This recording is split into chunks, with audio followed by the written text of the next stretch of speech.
right. You really get so alone sometimes.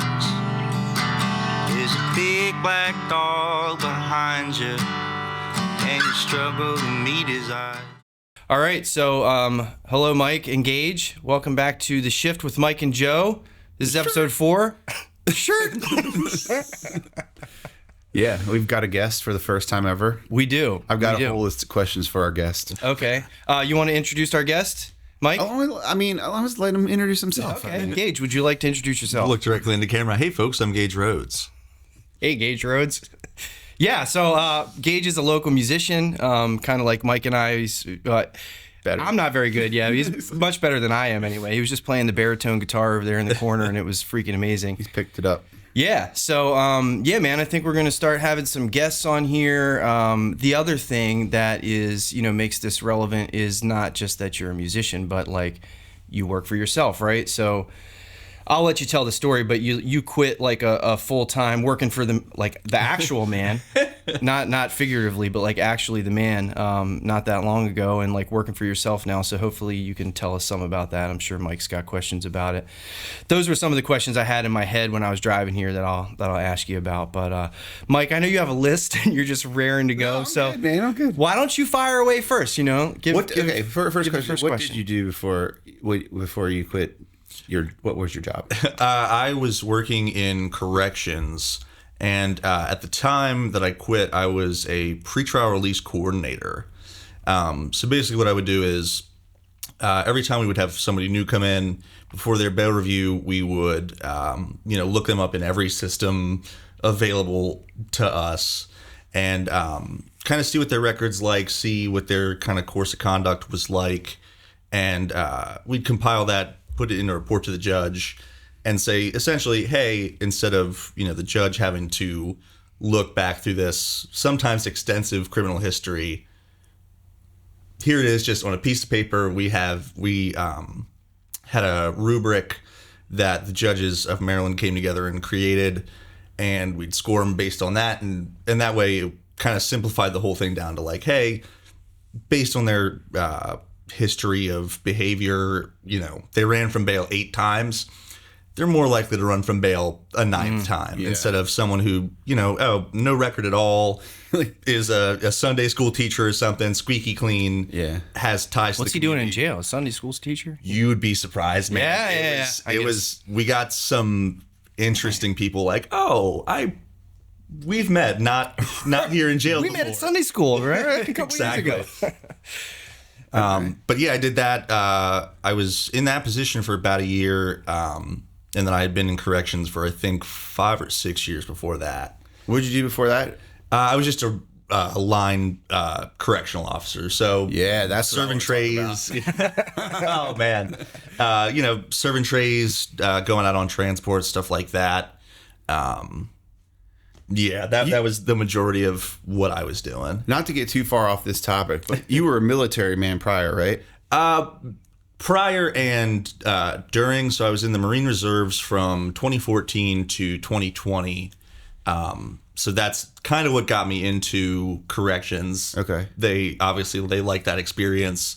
And it was, I think it was 10,000 more than the job that I had at the time. So I was like, well, I'll apply. Okay.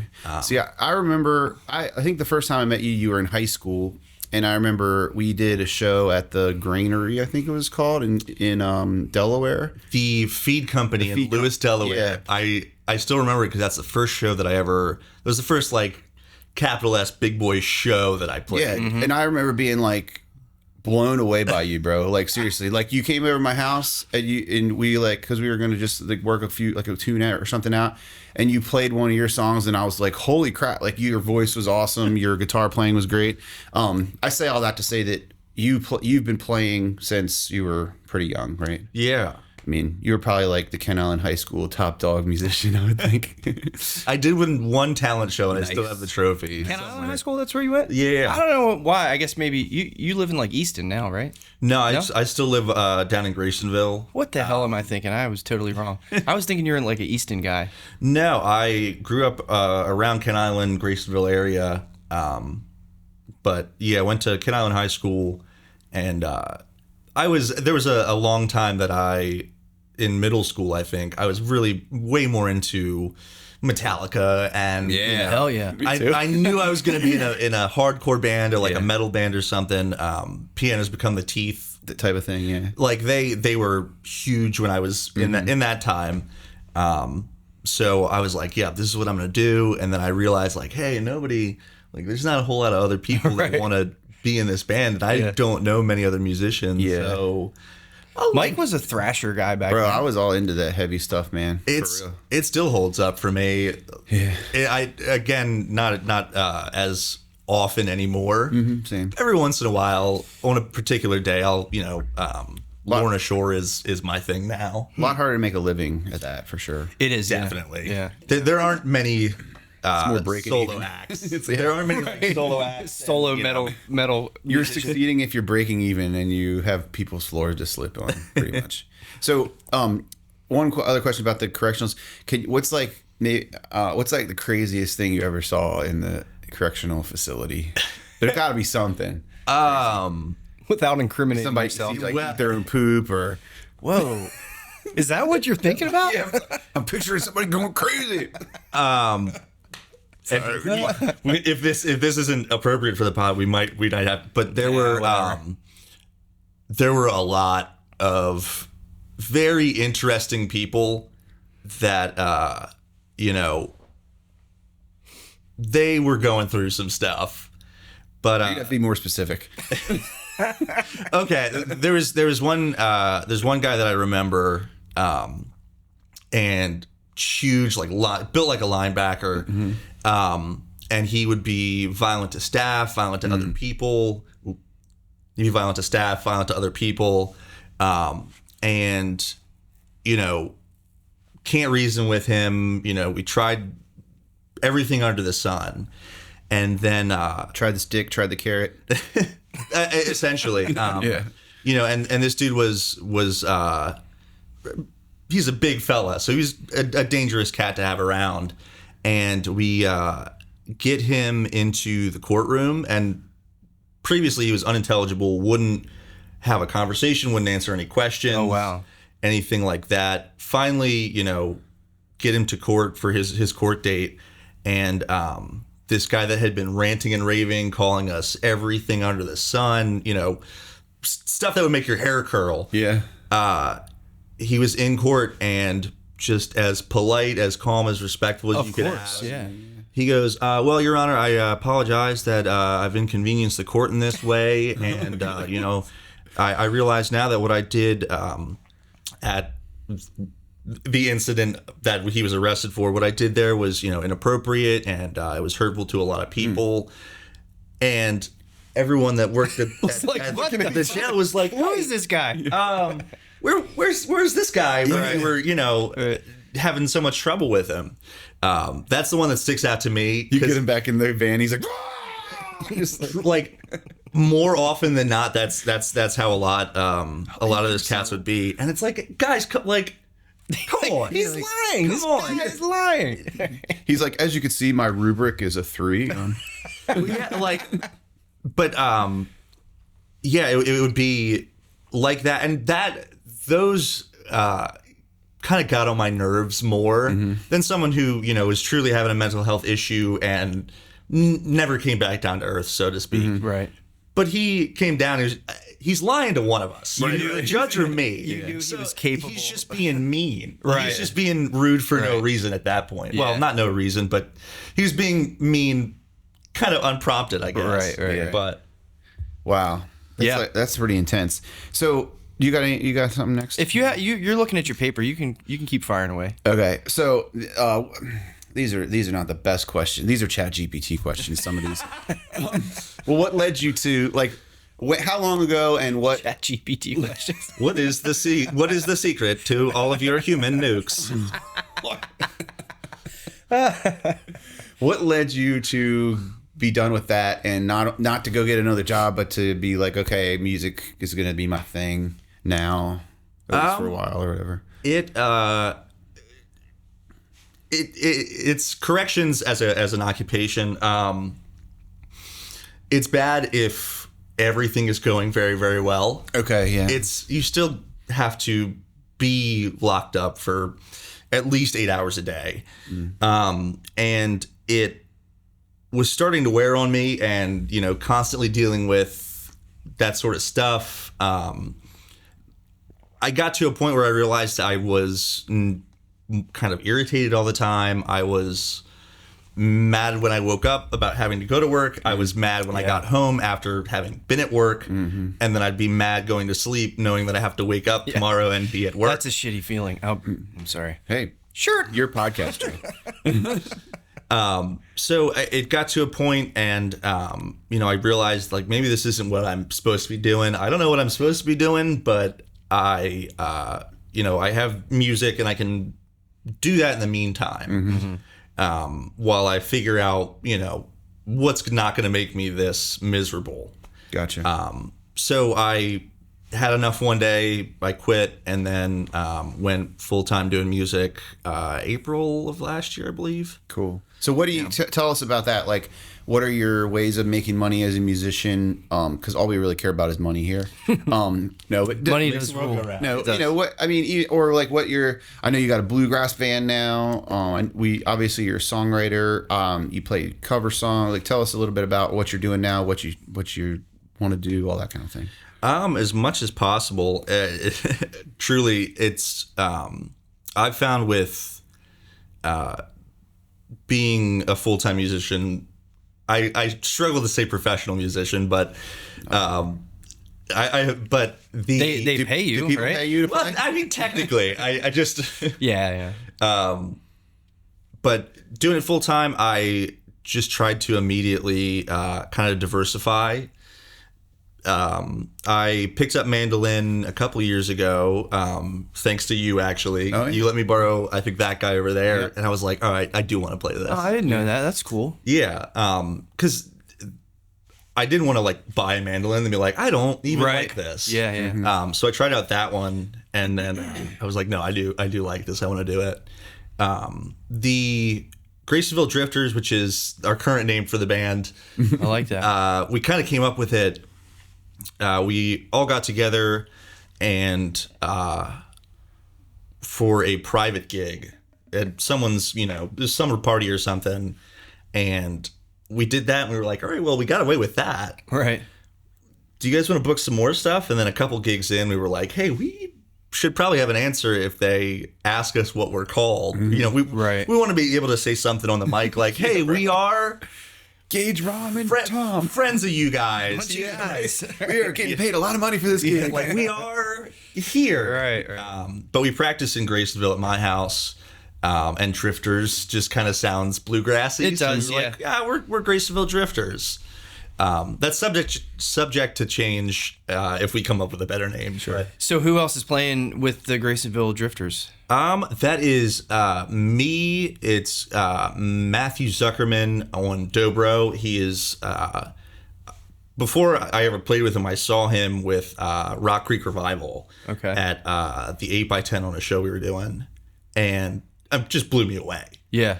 Rock Creek Revival is a crazy, great bluegrass band, but saw him, I was like, all right, I'm gonna play with this guy at some point. Right. And thankfully, you know, we got together and practice and stuff. But it's Matthew Zuckerman, Greg Remish on banjo. I've heard the name, yeah. You know Ray Remish? I know I've heard the name, yeah. It's not him. It's not him. It's the other Remish. It's the guy that looks like him in the Bluegrass Nutcracker that does banjo. Gotcha.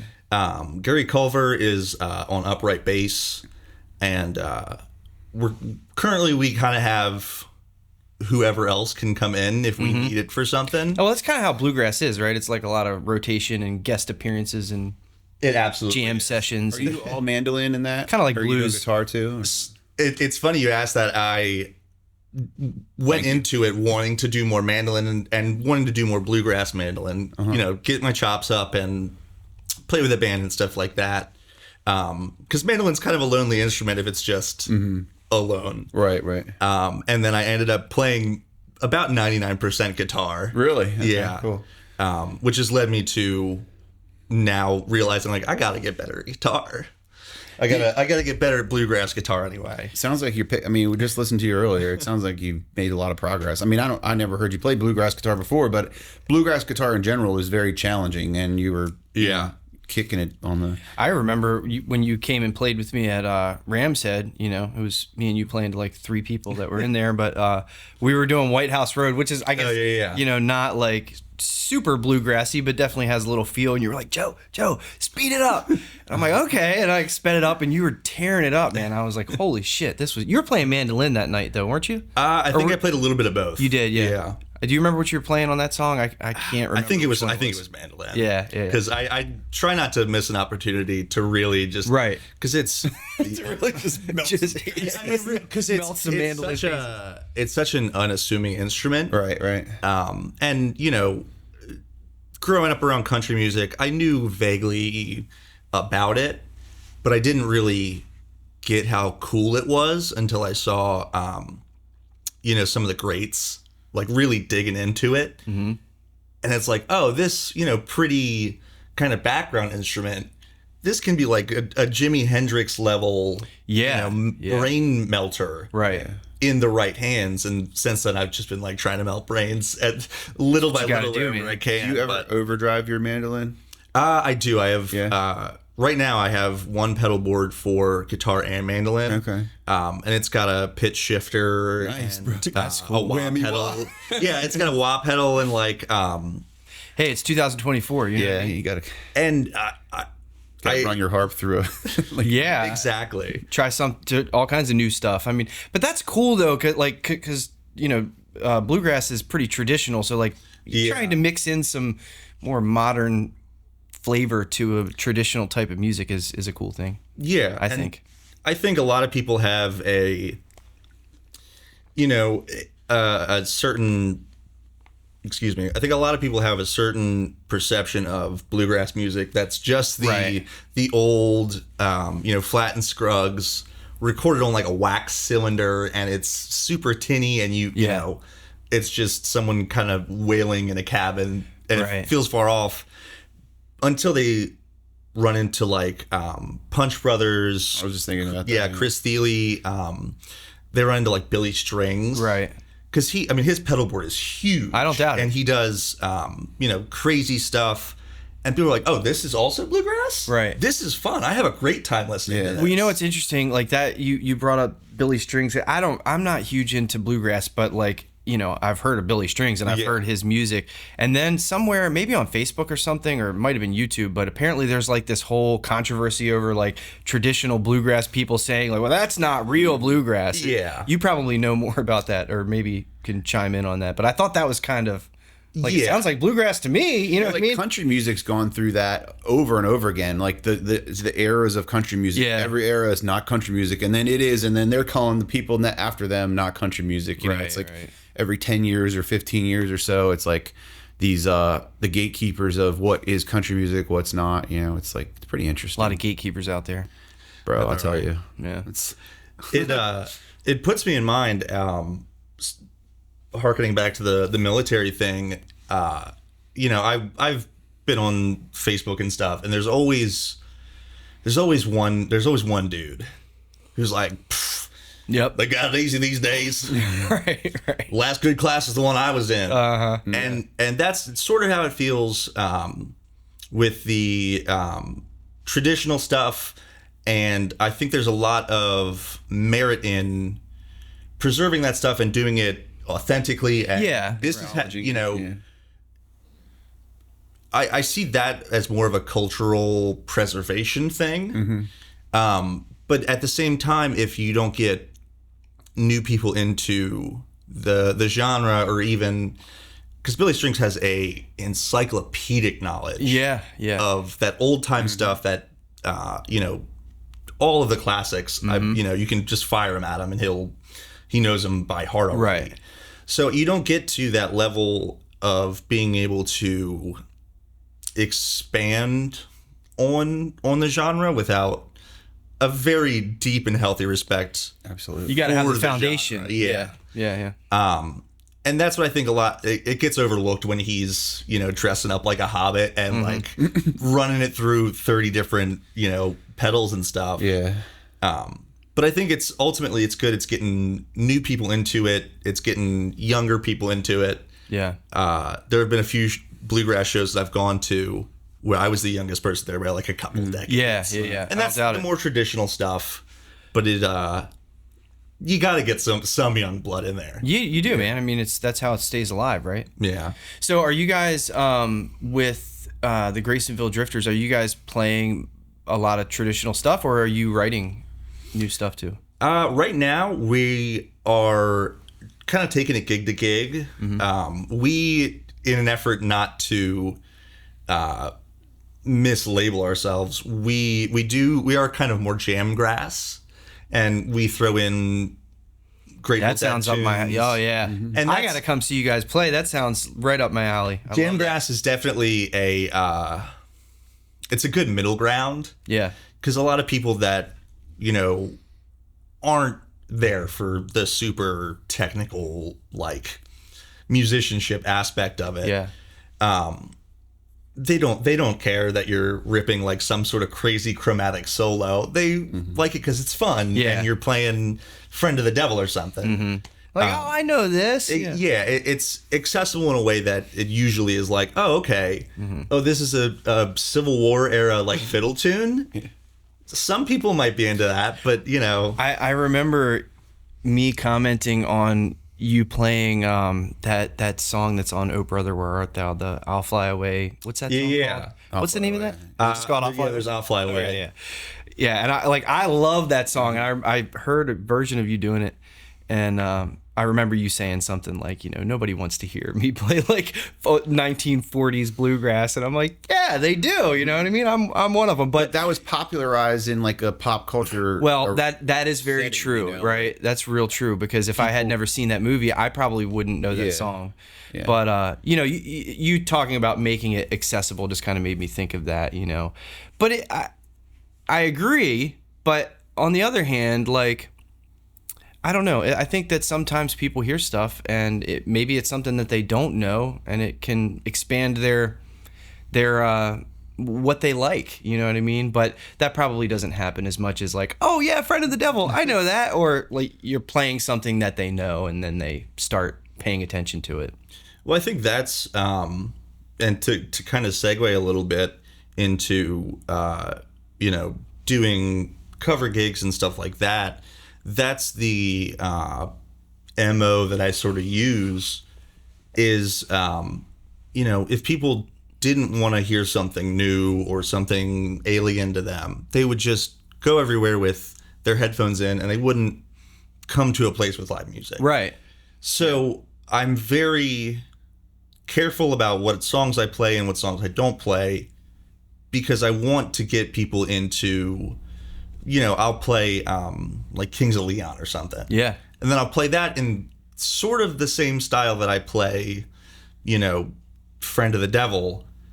And that gets people from both sides. Yeah, that's a good saying like, oh, I didn't like it when that band did it, or I really loved it when that band did it. And this is kind of similar. And if this is kind of similar, it sort of gets people to buy in. When they hear like, oh, I know this song. Right. I'll listen to the next one. Yeah. They're like, oh, I kind of like this next one. I think at least that's the idea that I'm going for. No, man, I think that's really important to like think of it that way. You know what I mean? Especially from a business and sustainability perspective. You know what I mean? Because you're thinking about pulling people from both sides. Where were we down in St. Michael's? What was the last place I saw you at? What was that? Was that the Oyster Fest? It was Oyster Fest. Yeah, at the Maritime Museum.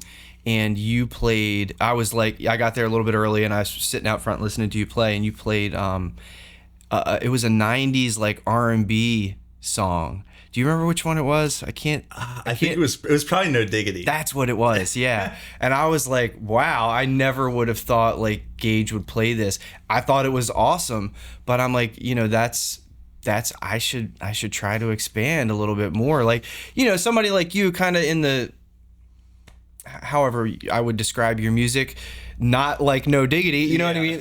And then, but having an open enough mind to play something like that and play it well, I thought that was cool. I was like, yeah, that's a good approach. You know what I mean? You gotta change it up. Dude, I love taking like art, like upbeat, like R&B or like pop songs and just like bringing them down to acoustic like vibe, you know? And right.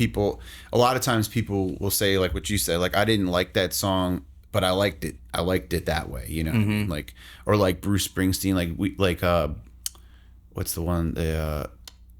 I'll get up in the evening. It's like real Dance in the Dark. Yeah, Dance in the Dark. You know, like I play that kind of chill and like, you know, that's probably the most common one that people are like, yeah, like I never liked that song, but I liked it when you did it. You know, it's because it's like all the production is stripped away. Yeah. And you just hear the song, and the song's really good. Like, but like a lot of times, at least for me, I'll write off a song, or I got to catch myself to write off like that song because of the production is like not up my alley, you know, like, and the production is usually era specific, you know, it's like very, very 80s and like there's like synths in the background or whatever. Like, yeah, I don't really like that, but the song's good, you know, and it's like I can get two examples of ones that you do. The Beyonce song, yeah, I do not like that song at all when Beyonce plays it, or sings it, or it's her doing it.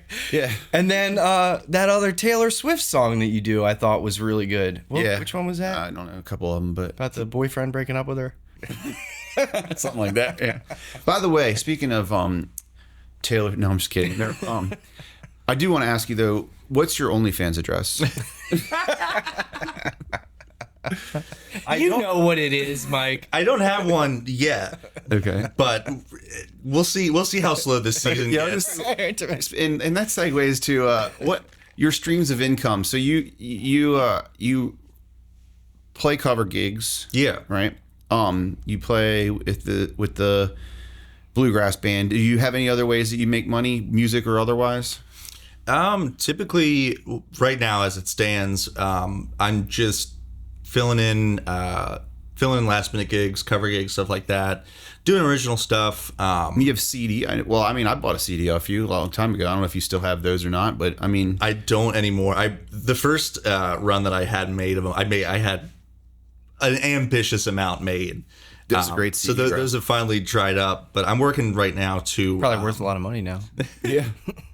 I'm working right now to get the big merch drop ready for when I drop the upcoming album. I wanted to have it all ready to go. Mm-hmm. So hopefully, you know, once that gets figured out, we'll have a new merch drop. And What kind of merch are you thinking of? Let's get creative. Come on. If we can make this into a like a Shark Tank situation, I'm looking at doing the prerequisite crew neck sweaters, not sweaters, sweatshirts, regular Sweaters would be t-shirts. Just a knit sweater With like cardigan, the college lettering, but Gage Rhodes. Gage Rhodes, yeah, that would be dope. Or Harvard, or a Gage Rhodes cardigan, that would be great. yeah, dude. I think Taylor Swift beat me to that. Funny enough, yeah, okay. But I'm thinking about also doing ashtrays, That's a cool idea. and just for people to have like not a big run of them or anything, but Yeah. just hey, here's a goofy merch item that you could be like, oh yeah. An attention getter or something. Sure, man. Yeah, it's definitely unique. That's cool. Yeah, I would like to. I'm going to try to stay up on that because buying merch from other local musicians is something that I should do. Yeah. And I don't do it enough. You know what I mean? And I don't smoke anymore. But you know what? I kind of want to start smoking cigars. I know it's a bad thing, but I've been thinking about that lately. I just want to buy some cigars about that too. and sit outside and smoke them and drink coffee. So have you guys noticed like there's Ash a lot them of in a Gage musicians? Rhodes Shut up, ashtray. Joe. A lot of musicians who have started like I don't know. I guess buying wine from somewhere and then like popping their name on it and selling like wine like I don't and know beer about and that. stuff like that. Like That's a pretty cool. I don't know even remotely what the logistics of that would be. yeah, me neither. But it Do would you be pick cool. the grape or do you just be like What kind of wine would Mike Waskey wine be? whatever's the lightest in the loafers? Just in the loafers. Call it light in the loafers. No, probably a red wine. Okay, so any other ashtrays? You got to. I want to brainstorm the merch ideas with you guys. I don't He's know. gonna after this podcast, gonna just like Mike's rip gonna all you're of gonna your be like ideas off. see it on Facebook ads. Mike Waskey ashtrays. Buy get yours now. Any other interesting ones you guys think? No, I can't think of anything. I can't think of any other merch that I'm thinking about doing. But I also, to go back to the streams of income, sitting in on mandolin or guitar with other people. Sideman work. Yeah, and Nice. I'm trying to bump that up and just do it as much as possible. Dude, that's a great way to fill. I mean, like, for a while, like I had like half my gigs sidemanning with him and half my gigs solo, you know, and then like I kind of surpassed Joe in every way possible. Yeah, and just became much more popular and successful. No, but it did get to a point where every time, you, like, pretty consistently, you'd ask, and I couldn't do it You were like, no, because I had another gig. But like, Right. but yeah, I mean, that's like I think a lot of people overlook that as a way to like get better as a musician, and also like fill in the gaps in your gig schedule. You know. Yeah, that's what kind of struck me. I was in Nashville last year, just on pleasure, just going down there to see what's up. And I went to Dee's Lounge. What? That joke was made more than enough times. Like, is he really gonna say that? I opted not to get a shirt that said Dee's Lounge because I didn't. I got a You didn't want to different hear that shirt. joke. Yeah. But way ahead of you, just read your mind. But it struck me, you know, it was like a Tuesday or Wednesday night, and which is world class musicians. Yo, yeah, dude, in Nashville, at 10 a.m. in the morning. Yeah, It's like- and Yeah, I would imagine. what struck me, there's a place down there. I want to say it's called East Side Bowl, and just a straight up bowling alley. Don't get it twisted. Yeah. There's an arcade, but it's a straight up bowling alley. Mm-hmm. And the band that was playing on like a Monday night was Yeah, filled to the brim with killers. That's dude. awesome. And I was like, this is Monday night at a bowling alley. Yeah. yeah. I gotta, you know, Just goes to show like how saturated those areas are with incredible musicians, you know. and it got me in the mind of like, they're playing 6 different instruments, 6 different nights a week, and they're killer at all of them. I should at least, you know, sit down and grind on mandolin or something. Yeah. And that way, 'cause it's a lot more scarce up here. Mm-hmm. Like if someone needs a mandolin on, you know, a record or something, I have the ability to go and do that. Yeah, there's not a lot of And, you people know, to call for that.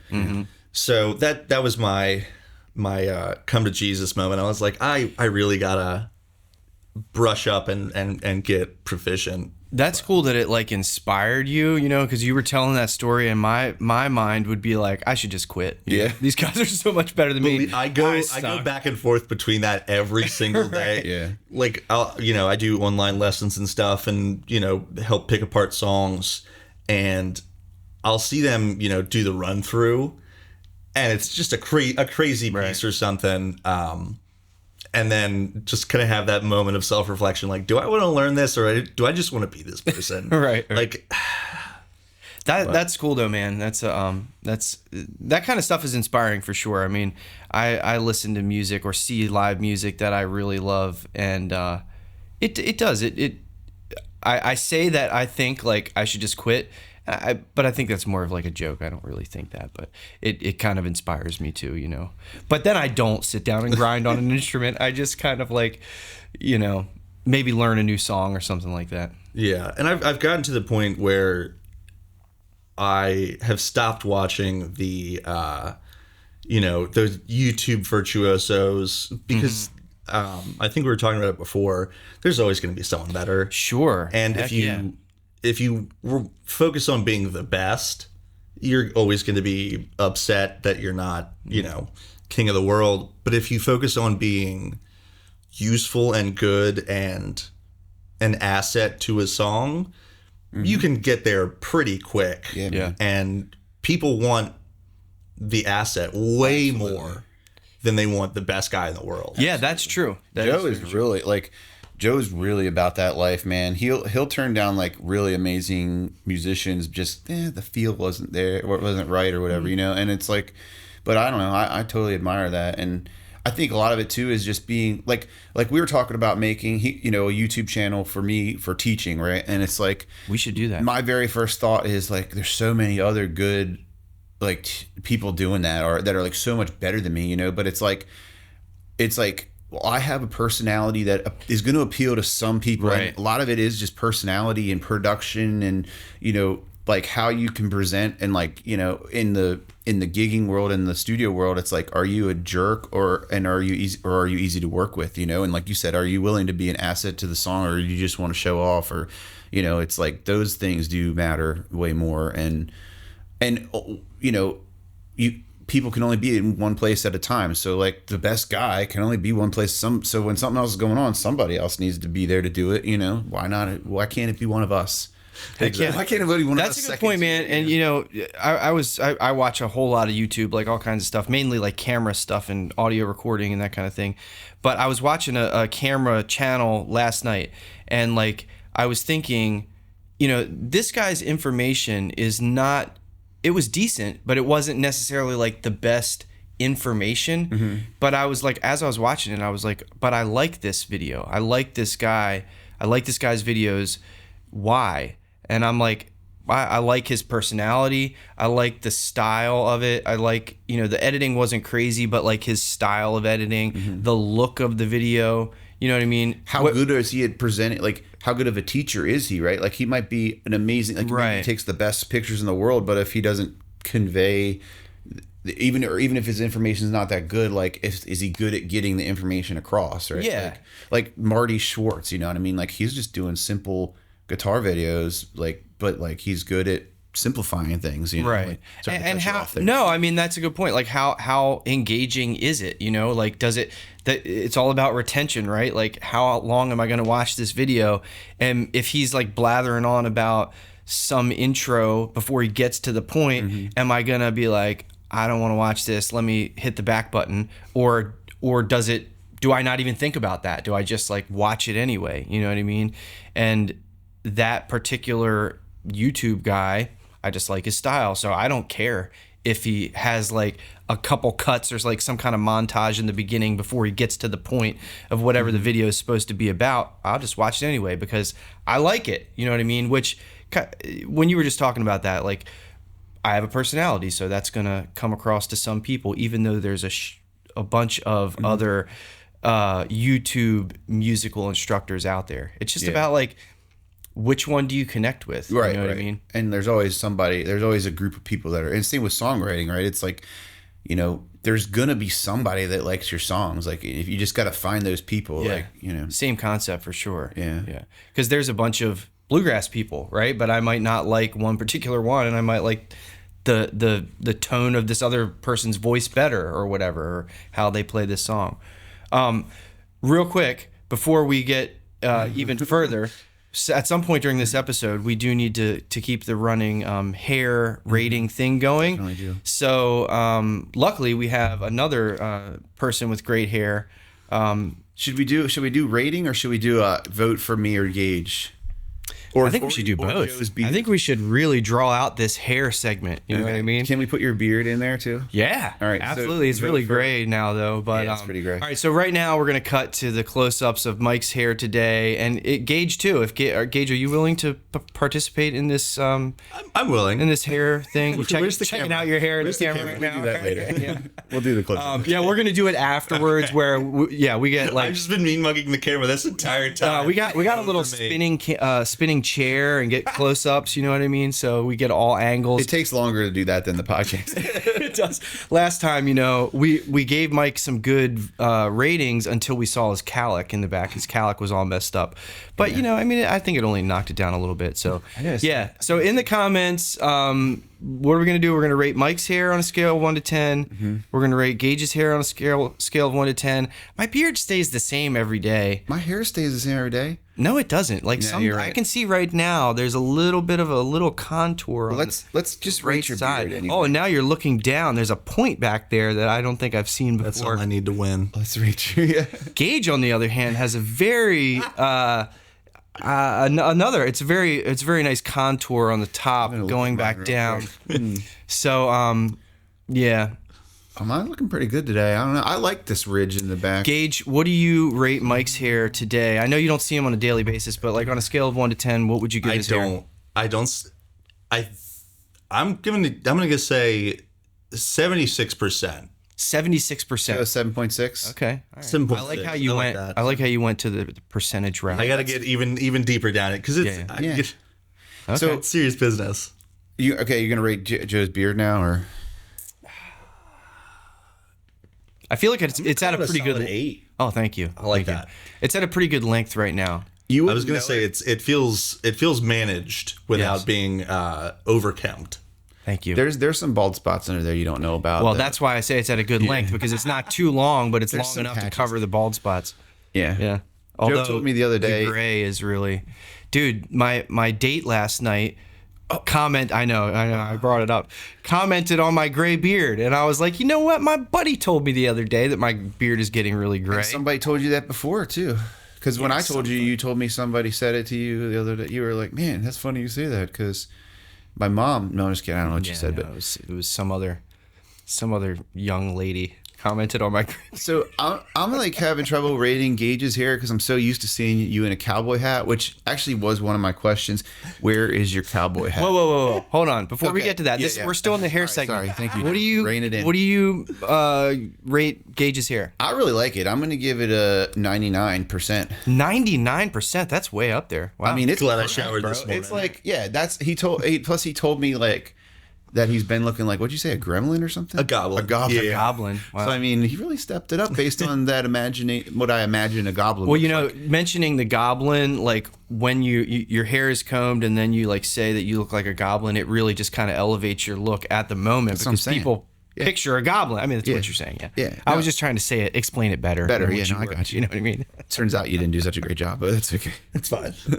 Yeah, I mean, let me see the other side real quick, though. Yeah, oh yeah, it's even better on that side. He's like Zach Morris level, bro. Yeah, that's a good comparison. Yeah. You don't have the blonde going on, but No, yeah, you got but the slickness. Yeah, There were times last year where I, being so new to not having a boss aside from myself, there were times where I was like, maybe I should just do it blue. Blue hair? Well, I'd have to bleach it first. I'd probably leave it like that for a little bit just to see. I was like, no, we're not going to quite be that adventurous just yet. That would be pretty adventurous. there's like an age and an amount of time where you like have this style that like right now, if I started trying to pull off like the hats that Joe wears, it'd be like, nah, bro, then it doesn't work for you. Like you know what I mean? Like I've kind of. You wanna try it laid on? Yeah, let me see. Your head's. I got a fat head. Let me see. Is it fitted? No, It's gonna be great. Don't mess with it now. Look at oh wow, your head's way bigger than mine. Get out of here. All right, did you? I know you're getting ready to ask another question, but Okay, I yeah. feel like at some point we should shift this conversation into the more business aspect of the entrepreneurship. Is that okay? Can we do that now? I don't know what you mean. I feel like we've been doing that. Well, we've been talking about a lot about. Well, I guess the last bit of the conversation. Sorry, why don't you take? I have a question. Yeah, yeah. All right. So since you started, working for yourself completely, right, and you were doing music before that, is there anything that you have like become aware of more on the business end of being a musician that you weren't necessarily aware of, like when you had a 9-to-5 job and you were doing music, quote unquote, part time? Excellent question, Joe. Thank you. It is. I have had to become a lot more versed in the tax documents, stuff like that. Yeah. I used to keep kind of a loose folder of, all right, I had gigs this time and this and this and this. And then a couple years ago, I started making enough money to have to report it. Mm-hmm. So since then, I've had to. Wait, you report your income? There was a. Supposed to do that? That was a joke. I'm looking directly in the camera. I report my income, every last cent of it. Right. No, but I, filling out W-2s, 1099s for different places. I started just having a W-9 for the. One of the I think forms. that's it. The W-9. Yeah, it's a W-9. Whichever one they make you fill out before you play somewhere. To get Right. a 1099. I just have a filled out one. I have a filled out one, you know, on my ready to go on my desk. That's a good idea. And then like, cool, copy. This goes to this person. This goes to this one. It's like 8 months old, but it doesn't matter. I mean, it's just I have the year filled in. I have the signature and all that stuff, and like, cool. This is going to this place. Save as a copy. I thought I was the only person that did that. Dang it! I should do that. Yeah, just have You could just leave the date unwritten, right? Yeah, it doesn't like, dude. I sent one out like Just fill it in at the before you end of send it? 2023. That was from like April. You know, Really? It's like, yeah, as long as it's that year, I think it doesn't matter. Okay. Because they're not. Yeah. Anyway, sorry. we're all about to get audited. Yeah. No, Michael Waskey, Joe Bryan. but it's just.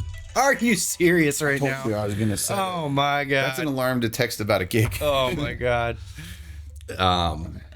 No, yeah, I've had to get better about that sort of stuff. Contract. Yeah. I've had to That's something I need to do as well. do contracts. I've had to improve the contracts that I'm sending out, and kind of be a little. It sounds bad, but a little less trusting. And now it's, you know, Do you do bar gig contracts? I was gonna ask. not typically But for like private parties and stuff. anything private, anything not. I divide it up into public and private events. So if X Bar hired me to play for their customers, I know that they're probably not going to do me dirty, because, you know, of the repercussions that would have for them. Yeah. Trying to book anyone else. Right. But private gigs, you know, we'll flesh out all the details. I'll send you the contract with all the details explicitly underlined, and I eat at this time, and I'm getting paid at this time, and, you know, Get a deposit. always. Did you use a template or something, or did you just come up with it yourself, or you sit down with a lawyer and? I used and this is definitely not advice, because if I had the means, I would probably sit down with a lawyer.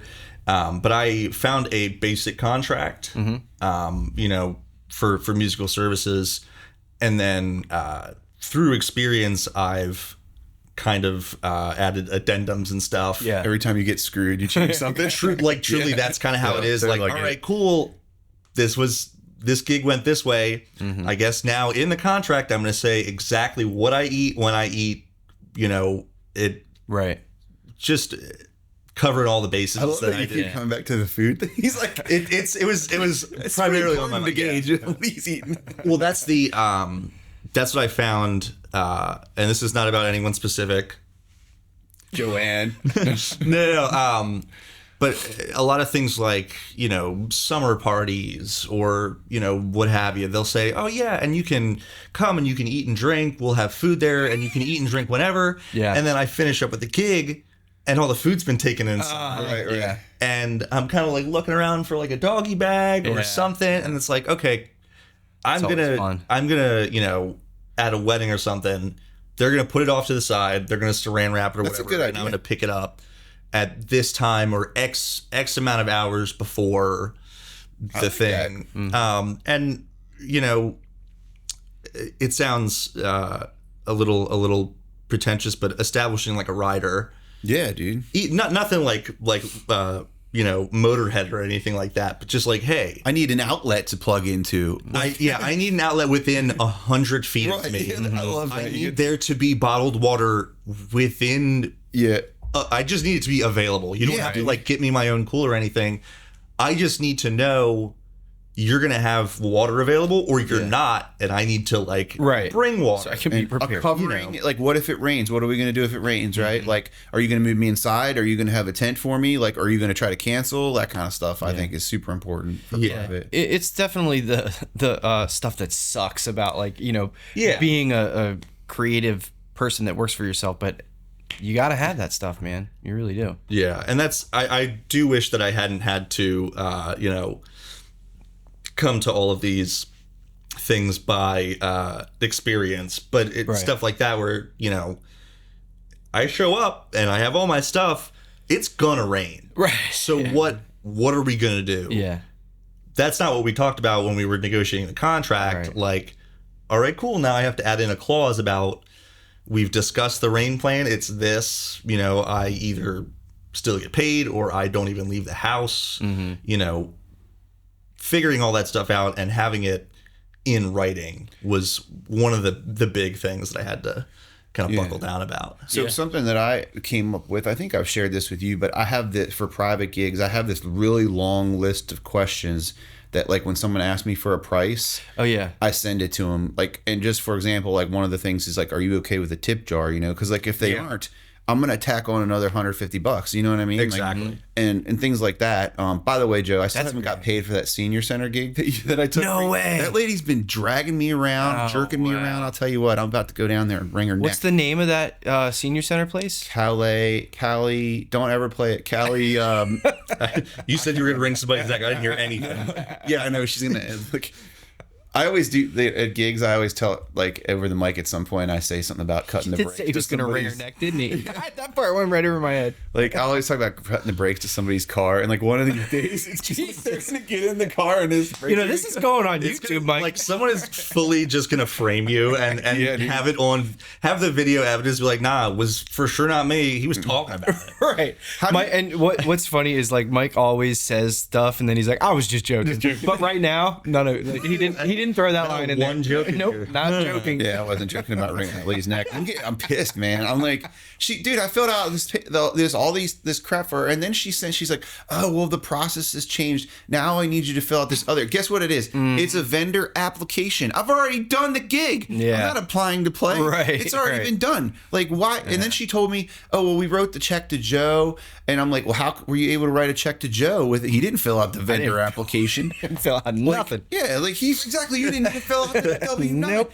I'm just like, this lady is like lying to me, or I think she's lying to me, dude. I'm sorry, dude. I'm really glad I didn't play that gig, though. You can no. You've already paid me. I didn't sign a contract that said I would pay you if she didn't. With all the free videos you've done for me. That's quick true. question there for you guys. How do you, like, what do you think, or let me ask it this way. Do you think if you gave a contract to like a bar, that they would just be like, you know what, this is like too much trouble. I'm not dealing with this guy. I've had that thought before, but that's why I don't do it. But I feel like it like, especially with summer gigs with getting rained out and stuff. Yeah. I'm like, I really want to do that. And like a couple places I play, they do it. They write the contract. But I don't know. What do you guys think of that? I mean, I have definitely thought about doing it, especially places where they've booked me for like the whole year of 2024.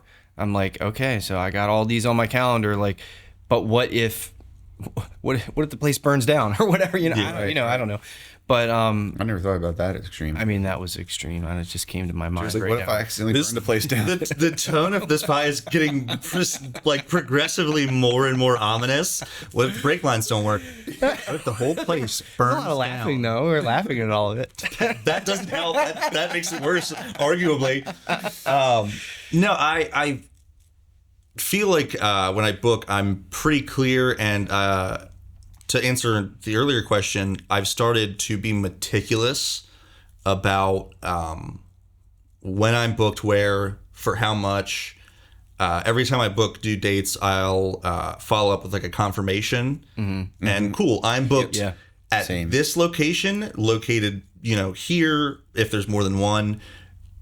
On this date, it's this day of the week. Yeah. From this time to this time for this much money. Consolidate all the details that were in separate text, kind of like. And that way, if my phone gets bricked or something, I can still look back on those text messages or those emails and stuff, or whatever, and say, "Cool, I'm here on this date." If I'm like, well, I feel like I have a gig today. Am I doing anything? I just look up the date, and then. Yeah, you're confirmed here, or no, you're not doing anything. So are you saying on top of your I'm assuming you use a calendar app of some sort, and then you also have a list of everything? Is that what you're saying? I have it under one format to be more easily searchable. Okay. In my text messages and my emails and stuff. Okay, I got you. I can just look up, if I'm at a gig or something, they say, "Oh, well, we thought we were giving you this much." I can say, give me 1 sec, look up the date and say, well, so-and-so agreed to this much on this date. Right. And that in a lot of public gigs has been more than I've ever needed for any kind of issues to be worked out. Right. So I'm not keen to add another level of paperwork with bars and cover gigs and stuff like that. But after a certain dollar amount, that would hurt if I was in some way done wrong. It's like, all right, well, this is how much I'm gonna get, and try to kind of safeguard it that way. That's saved my butt one time I can think of, where like I finished playing and they handed me the check and I was like, what, this is not what we and I just went back in my text messages and here it is right here, this is what we agreed on. And they they were like, oh yeah, okay, right. So, and they just wrote me another check. And I think that's at least in the general Maryland, the DMV area, that's typically enough to with the right attitude, that's typically enough for whoever's writing the check for it. It's usually like a manager, probably not the person that booked you. They don't know. Yeah. So, and I think that's you were saying, like with the hired guns, a person that is fun to work with, or like at least amenable to work with, is going to get so much further than because I've been given the wrong amount on a check before. And had I blown up and like caused a scene, I never would have played there again. Right. But instead, I was like, "Hey, I have this." Excuse me. True, and I hate. I have so much respect for everyone in the service industry that I like. Hey, I know you're super busy. Yeah. I don't want to be that guy. This is wrong. This is 1/3 of what we agreed on. I need to buy some food tonight. Can you please? And at the end, you're like, "Thank you for your service." You're like the military. Really? Like, thank you for your service, bro. There have been, truly countless times where some bartender or server, or somebody going well outside the purview of their job, has hooked me up with like a chair, or like, hey, here's what the people want to hear, or something. And that's they're always my person on the inside. Like, hey, absolutely, dude. What does everyone else play here? You've got to be friends with the bartender or the waitress. Like, you need to know their names. I mean, Joe's seen my list. I keep every place I play. Thought that was a great idea. I got a list of all the names with a little description of each person, and before I walk into the venue, I just review it. And if you know people's names, dude, they love that, man. It literally said the ugly one. No, but I mean, seriously though, if you like you said, a person on the inside, I mean, because they're like, usually the person that books you isn't there, right? So they're gonna ask, how did it go when Gage was here or whatever? Like, they're gonna ask their employees, and the employees, if they don't like you, they're gonna be like, it was all right, But if you remember their name and you give them a shout out over the mic, and they're gonna be like, yeah, that dude's awesome, Like, I definitely need to improve on all that. Like, even that, don't forget to tip your bartender. She's doing a great job, and that's her name. I always try to get at least one person's name, and I'll say, so I don't have to memorize everybody's name and over the mic, because that can be a little dicey, like. If you get it wrong, let's give it up for Kira and the rest of the wait staff or something like that. Yeah, man. And usually people are really excited to clap for that. Like, like every once in a while, it's like, all right, let's give it up for Kira and the rest of the bar staff. And one dude's like, yeah, all right. And you're like, oh, that didn't. She got my drink order wrong. Yeah, I don't know. Sometimes I think it's just too noisy. People don't hear you talk. Like, you can hear singing, but you can't hear talking when you get over the mic or whatever. Anyway, I'm talking too much. Sorry, guys. I've always said the only thing sadder than nobody clapping is one person clapping. Yeah, that's fun. Because that means I know you can hear me. Yeah. I know that my song is done. Right. And this dude knows to clap. Right. So everyone else hears him clapping and is choosing actively, like, no, not for that one. Right. I don't think so. Yeah, dude. So do you, Joe and I have talked about this, but do you notice like the nights that you get less claps, you get more tips, and vice versa? Is that a thing for you or not? I've had nights like that. And every place is so different. It feels like I notice it sometimes, but what I've noticed more is if you have a ringer or something, and you have somebody to throw in that first tip. Yeah. After that, it's Break like, the oh, okay, ice. well, but you know, another person will come by and once they see that, like, oh, this is what we're doing. Yeah. Oh, dude, And if totally. you It's if so you have a funny. table of friends or something that are like really clapping, suddenly it becomes a clapping Yep. thing, and everyone. Yep. And it's like, I just need, you know, one table at every gig to really be into it and It's so true. tip me and then like clap raucously for the It's so helpful too, like Yeah. for, you know, for the performer. It's just for me, man, if somebody's clapping or you see that first tip, it's just like, all right, you know, I'm Yeah. having fun now. You know what I mean, this is gonna be good. Yeah. We were talking about that the other day. Like, I was telling Joe, I always try to find, like, usually the closest table to me, like, to start interacting with right away. Because, like, if you can get the initial interaction, like, and then you usually will get that initial tip. And then, you know, it's like, I don't know, for me, like, I have a few, like, pre-planned things that I sort of do, like, just to get started. Like, if I don't have something to say, I can always say this. And then, you know, like, I'll try to guess somebody's occupation or something like that, whatever, something stupid. But then, or like do, like, if they're married, obviously married, you know, I got a whole, like, spiel about that. And, like, You do. I've heard that one a few times. I've added to it too, bro. Okay, you've developed it more. Yeah. But like, yeah, like exactly what you're saying, man. It just like it just like gets me relaxed then, and like then I can ad lib more and like kind of improvise more with people, and people get more into it. And I don't know, that's so important. Like, the audience needs to feel like they have some kind of effect on what's happening. If you're just playing songs at them and it's like it's just another audience that you're just talking at, you know what I Yeah. mean? Like, they don't feel like it's to them, it's like, I don't think they think this consciously, but like subconsciously it's just like, it wouldn't really matter if I'm here right now. Like, this dude's gonna do what he's gonna do, you know what I mean? Right. So No, I mean, it increases the interaction of, you know, the audience. Yeah. And you, for if sure. you like make fun of someone's outfit, they're gonna remember that. Yeah, that's true. You throw a little bit of that in there too, like poking fun of the audience sometimes. Definitely. Yeah. You gotta look at just people that think that you think can take it, but Right. Or so that's a total crapshoot. You know, it what I is. mean? I'm probably gonna get beat up one day these days. I was gonna say I am kind of habitually anxious about anything going wrong. So even you know, two people that are obviously there like celebrating their anniversary, I'm not touching that with a 10-foot pole. Nah, because Mike loves that kind of stuff. what, I love it, dude. What if, you know, this is them like meeting up to divvy up their assets or something? Right. Like, no, I'm not. Yeah. That'd be like the best night of my life. Mike's like, how long have you been married? So how'd you guys know each other? Like, where'd you meet? You know? No, I'm Your find- brother and sister. Huh? Okay. No, I'm sorry. thought y'all were married. Weird. Anyway, no, I'm super.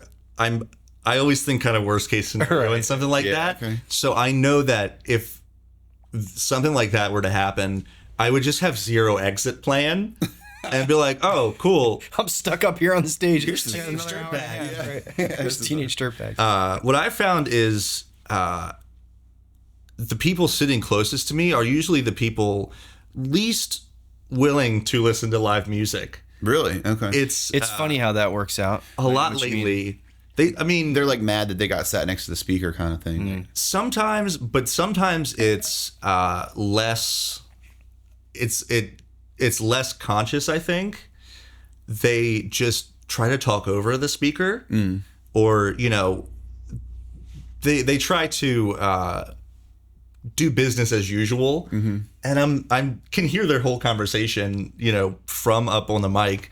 And it's like, hey guys, you could probably ask your server to like move tables if you Right, wanted. This is like super loud and it's gonna get louder, so I can't hear you. Yeah.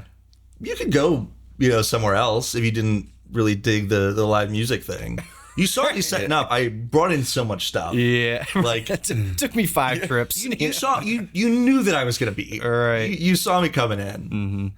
So what I do to get on, like, because I know people, a lot of people are like they're worried about getting sat next to the speaker, or they're there, and then I walk in with my stuff, and you can kind of see them like looking at each other, like, is this? I just go over to them, and I have no intention of actually doing this, but I just say, hey guys, look. If it's too loud, just let me know. I'll turn it down. I'll spin the speaker. I'll turn it down. And usually, oh no, you know, they'll kind of like, Right. and like if they even said turn it down, I would just be like, okay, and I would just probably turn it up. Turn the ghost knob. Right. Yeah. Like, yep. But that's it just my gets favorite it just makes them feel comfortable. Like, okay, this guy isn't going to just play cares? over top. He's not going to just blow us out, right? Yeah. And then you can blow them out, but they don't. They're like with you. You know what I mean? Like it's total dark psychology. I think the secret is convincing people that you are also there to have fun. Right. And I've started saying like, hey, my job is to make sure that you guys have a better night than if I wasn't here. Tell me what you want to hear. I will play No Diggity for you. Right. I'll play Taylor Swift for you if that's what you want to hear, if that makes your night better. But if you're over there and I'm over here and neither one of us is having fun, no one's going to have fun. Right. Yeah. You'll say this over the mic? When I'm like talking to people, Okay. I'll say like, hey guys, let me know what you want to hear, because otherwise I'm just going to play like bluegrass tunes and like Some crap weird old hobo songs. And like, if that's not your That's a great thing, way to approach it. if that's not your thing, that's totally fine. Just tell me, because I think there are some places where you are just kind of wallpaper. Yeah. Right. And every once in a while you'll get somebody who is like, oh, that's interesting. They're from out of town. They don't know that they're supposed to ignore you. Yeah. See, it's so interesting hearing everybody's approaches, like, because my approach is like to always assume that I'm just background and like I'm just gonna play. I don't care what you want to hear. I'm just gonna play what I want to play, and like maybe you'll like it, and if they like it, like that's a bonus. But that's not really a great approach. Well, It's like but see, your the thing- way what you're saying, I think, is probably a much better. It's approach. probably a more consistent way, but you play songs that like there's usually one or two people that are like, bro, Yeah, that I can't happens. believe you played that Ween song or whatever. Right. You know what I mean? Like I get that for Atlantic City a lot, the Bruce Springsteen. Yeah. Like one or two people will be like, I can't believe you played Atlantic City. That's amazing. Yeah. That's my other kind of strategy. Strategy feels generous for it, but I try to play stuff that like that. I play like Teenage Dirtbag, All Too Well by Taylor Swift, stuff that you don't go to a bar expecting to hear. Right. Yeah. I think But- we go. Like I play a Killers song from like Hot Fuss, which was like early 2000s. Right. And no one has heard it since the early 2000s because it's not Mr. Brightside. But I remember, oh God, that was 20 years ago. I remember 20 years ago when it came out, I knew all the words to every single song on that album. And people are the same way with like Teenage Dirtbag, with, like Baba O'Reilly. Yeah. People are never expecting to hear that. Right. And watching people realize like, oh, It dawns on them. I Right. was 17 the last time I heard this song. Like, I love this song. Yeah. Watching that reaction happen to people, and hey, here's this song that you used to love and like still know all the words to. That you forgot existed. Right. Yeah. And then here's some other songs that are like kind of done in the same style, but this one's John Prine. You ever heard of John Prine? And then people are like, oh no, well, if someone, I think showing people that they're allowed to do stuff, like, oh, you can like Wheatus and John Prine. You're allowed. Yep. You can like that, and then you can also get in your car and listen to No Diggity and like 99 Problems. You're allowed to like all this stuff. Like, try it. Yeah. And sometimes people are like, no, I've decided I don't. I don't like this. I don't like what you're doing. Yeah. I'm good. But Right. other times people are very like, they're very open to it. Yeah. And Well, those are the audience people that you want anyway. You know what I mean? I was going to say, you're never going to get the people that are, they wish that you were a radio. Right. Yeah. Yeah. See, I never ask people what do they want to hear because because there's like a 99% chance I don't know it. Well, that's another thing that goes through my mind. I'm not going There's to know. so many songs. Like it's like, and then they'll be like, "Well, let me hum it to you." Oh, no, bro. I tell people I'm like Netflix because I never have what they want to hear, but I always have something pretty close. similar. That's okay. Right. I like, oh, you want to hear Atlantic City? I don't know it, but but here are my other like Bruce Springsteen songs. Yeah, Or, yeah, like, yeah. Here's one. Here's Into the Mystic or something. It's similar without. It still kind of pleases them. Yeah, it's like Right. this would probably be on the same mix CD. Here, let me play you this one then. That's a good point, man. I like that approach, and that kind of happened to me at the Alibi last week, where somebody asked for Garth Brooks, and I was like, well, how about Brooks and Dunn? And they're like, Yeah. okay, yeah. Country and it has one of the same words in the name. Yeah, well, that's true. I didn't even think of it that way. But like same era, you know what I mean? Played at 1989 on the radio or whatever year it was, you know what I mean? I like that Netflix analogy. That's good. a good I'm gonna analogy. start using that, bro. I hope you don't mind. No, a lot of people I've seen like the realization for a lot of people when I say that, they're like, oh, okay, it's that setup. I know.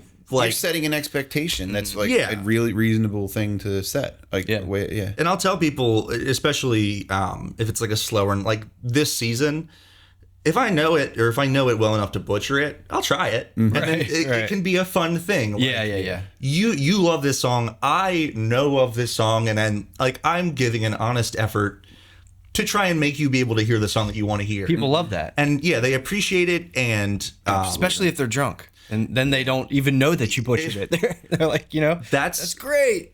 That's something that, and this is definitely a double-edged sword that's going to come back and bite me. Someone's going to splice it up with me doing a cover song extremely badly. But I found that a lot of people don't know when you mess up. Well, yeah, And like that's what We the know. GM does their Facebook Live, right? You know, they always do that at some point. every single time I see, there's always like a camera with like the flash on or something. It's like, well, Could you wait till I get to a song I know? Like, yeah, like please, all right. you know. And Facebook Live is like, it's just, even if you do sound good and you I know, do, it's- it just makes you look and sound terrible. Like it's just something about the cell phone, you know, video, like the quality of the live feed is even worse than like a regular recording. Yeah. I don't think anyone ever sounds good on like the Facebook Live videos. Yeah, it's a bad representation. It really is. Yeah. I think Doesn't do anybody justice. from the phones, I've definitely seen like well produced live streams on Facebook. But yeah, the you know, the 50-year-old mom who's like Right. way overserved 2 bars ago. Yeah. You know, out at one of the dock bars or something, who's coming up, and when I am 3/4 of the way through a Billy String song or something. Right. And it's like, yeah, I love that you love this. This is maybe not the best documentary of my skills or who I am as a person. Right. But like, yeah, like you love it. The 3 people that are watching on, you know, on Facebook, they'll also love it, hopefully. Right. You have to add that to your contract. No Facebook Live recordings without my written consent. I have wish to preview it first. I wish then more it's not people live. would. I'm still trying to figure out a good way to do it, like the either the live videos or, you know, the 20-second, 30-second snippets that people will take on a night out. I want some way to be able to consolidate them and show them to new places, like new places that I'm trying to book. Like, hey, Right. I put on a show. I have a good time. All of these people have had a good time enough to video it Right. at least. Yep. You know, and let it kind of speak for itself. Like, hey, here's what I sound like on a bad phone video. Yeah. I was sounding good enough where they took the bad phone video and people that should count for something. At Right. least. But Yeah, that is a kind of a conundrum. yeah. Like, yeah. Wanting to show like the live experience, but that it's all done in really bad recording quality. Like, But you make a good point. You know what I mean? Well, with phones these days, you can never expect it to be amazing, but some of these phones have great microphones and great, you know, lenses and stuff. So you can get sort of a passable thing. It's much better than it used to be. That's for sure. Yeah. Joe's kind of a snob about that. I am. I think they're. You can get like a utilitarian thing where it's like, if I was just screeching and I was really bad, you could tell, but it's like, oh, it's kind of muffled and distorted, but like You can tell that the performance there is are good. people dancing or something, Right. and like, you know, this dude seems like he's holding it together. Kinda. Well, the points that you make that makes sense to me are that someone liked it enough to pull their phone out, you know, and it also kind of shows like from the audience perspective, maybe you can see it's not just like, hey, here's a video right on the performer, you know, you can see the environment that they're in and you can get a sense of like how the audience is enjoying it, you know what I mean? Yeah. So Awesome. that's a good point, you know. and stuff like that, it to the point of my job is to make sure that everyone has a good time. Right. That's, why I'm there. And having video proof of like, hey, here's what because I think there's different viewpoints between musicians of what their job is to do. Right. But my thought process is like, here's what I think my job is. I'm here to like have a good time, make sure everyone has a good time, and sell alcohol and food and stuff. Here's video evidence of that, like me doing that. Of me actually doing it. Yeah. Very rarely I can just take a big green marker and just like check. Mm-hmm. Job done. And I didn't even take this video. Someone else did. Exactly. Yeah. One of those people I'm being paid to entertain took it.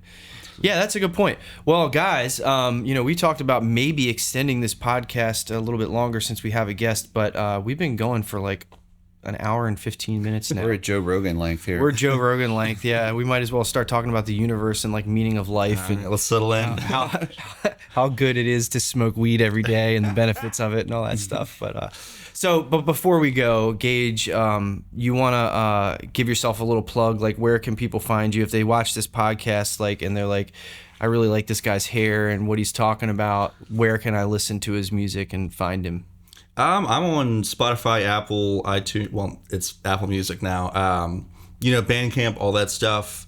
I'm going to be putting out some music here in the near future. Full band record. It's killer. I've been working on it for far too long. I'm playing at Cult on Friday with Justin Trawick and Carly Winter. That's gonna be a great show. That's like 2 days from now. Yeah, 2 days from now. So the the 26th. So off the top, no, it's just me, Justin, and Carly. Oh, I've seen that on Facebook. Off the top of your head, and don't worry if you have to pull your phone out, but this probably won't get posted for maybe a week. So can you think of anything like 2 weeks from now that you could plug?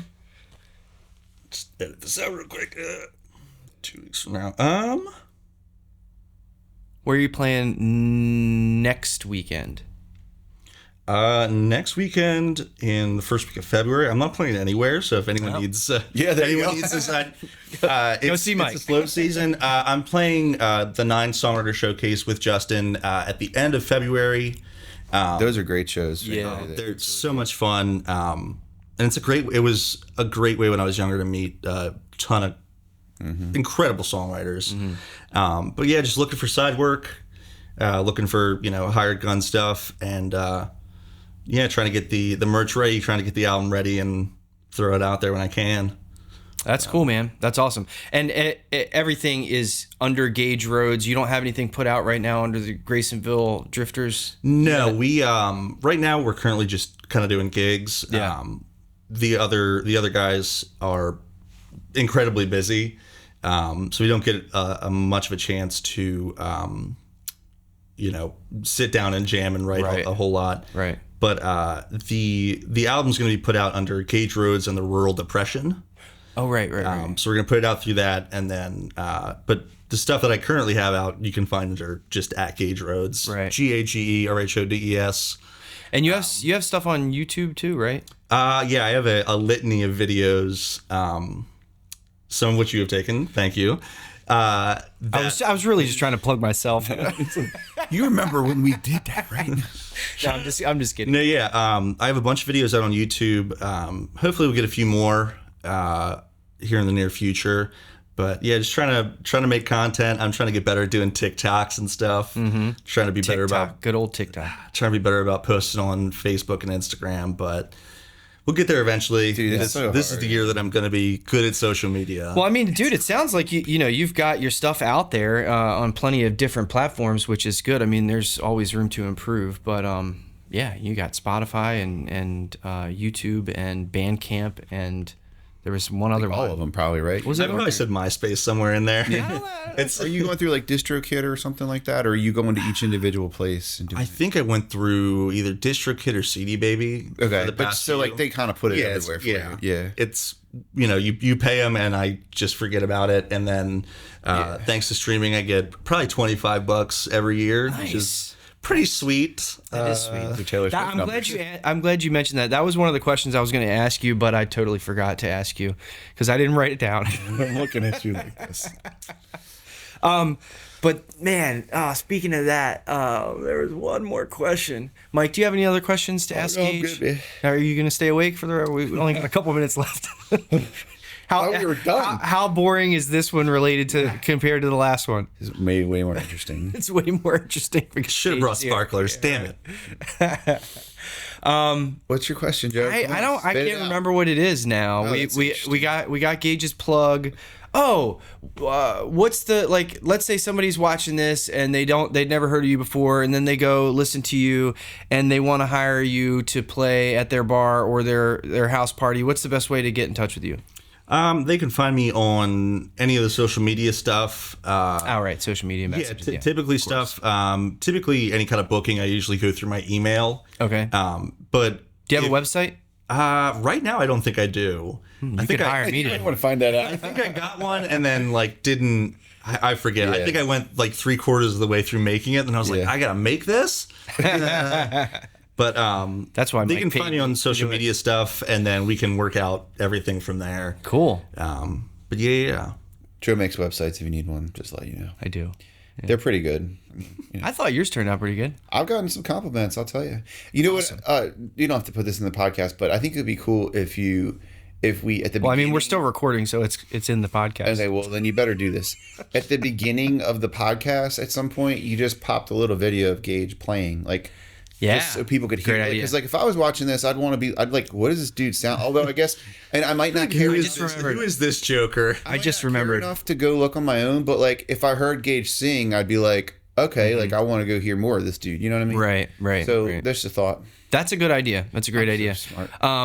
I was going to ask you, is Bukowski going to be on the record that you're working on now? No, Bukowski I wrote after. So I've been working on that record for about 3 years now. And Bukowski I wrote a lot more recently. I think I wrote it in 2023. Okay. So it's not going to be on this one. I'm not sure what I'm going to do as far as any more singer-songwriter albums. It might just be bluegrass from here on out. I gotcha. But you can always find Bukowski on YouTube. It'll always be there. Yeah, that's a good tune. I really liked it too, man. That was so cool. Like, because I had never heard it. You know what I mean? And I'm like filming you play it, and I'm like, this is a good song. I really like it a lot. And then, like, as I was editing it, like, it just, I've told Mike about this, but you know, you're editing it, you're listening to it over and over again. So, like, that song was stuck in my head for like a month, which was fine because it was such a good tune, you know. Those lyrics slap, dude. Yeah. I think you were one of the first people to hear it at all. Oh, that's cool. Because we had the shoot coming up, and I was like, you know, I've done, like I said, it's been in the works for a couple of years now. Like, I don't want to just keep putting out live versions of the stuff from the record. And I had recently written that one, so I was like, I'll do a new one. And we'll see if people love it or hate it. You know what else really kind of struck me about, like, you did 2 takes of that song, and you were like, yep, I'm good. Like, I was like, yeah, I'm not that I thought you needed to do another take, but I was just like, wow, man. Like, I didn't expect you to just like nail it like that quickly. You know what I mean? I thought we were going to be out there for a couple hours, which was fine, but it was just like, it was really cool. Like how you just nailed it. Yeah, I'm trying to make fun of you because you always do like a million takes. I don't think I do, bro. I didn't even mention you in that story. I'm just very taking another funny thing about that.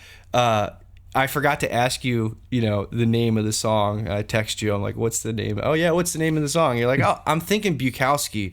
And I'm like, okay. And then I put that, like, I'm thinking Bukowski as the title. And I sent it to you, and you're like, no, it's just Bukowski, not...